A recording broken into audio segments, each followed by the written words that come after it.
Hi guys, share ko lang yung biyahe ko kanina. Nag-start ako ng 1 o'clock ng hapon. Pinasukan tayo ng booking, puro Makati lang. Kaso yung fare sobrang baba lang talaga, 67, 79, 100. Ganun lang ang binibigay sa atin. Actually guys, okay lang yun pag mabilis natin nahatid yung mga passenger. So dapat yung mga ganong fare, wala pang 10 minutes dapat nahatid na natin. Kaso minsan pag ma-traffic talaga, talo tayo dyan sa pick up.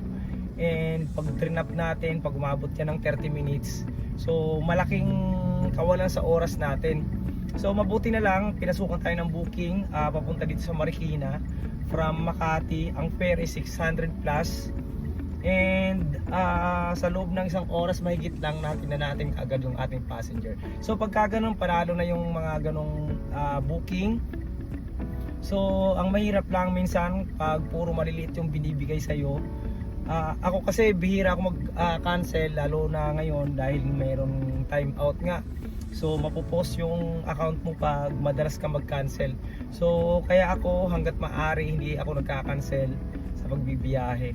So okay na yung mga maliliit lang, less than 100 pesos na booking.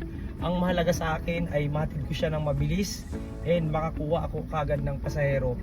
And mabilis sana ang pasok ng booking, kasi kung ganoon maliliit ang booking tapos ang bagal naman ang pasok, every 30 minutes bago pasukan ka or every 15 minutes, talong-talong na talaga sa biyahe. Kaya yung iba sa atin namimili talaga sila, hindi sila pumipick up ng maliliit na booking. So pero sa atin, tinitingnan ko rin yung oras. Pag wala din naman kasing traffic and sunod-sunod naman yung booking, and mabilis natin nahatid yung kahit maliliit lang na booking, so ayos na. Especially sa MOA, madalas ganyan maliliit lang yung booking.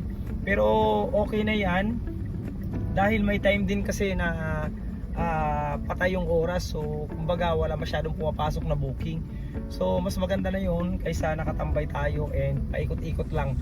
Kaysa masayang yung oras natin, kinukuha na natin yung mga maliliit na booking. So yun lang, maraming salamat. Sana nakatulong.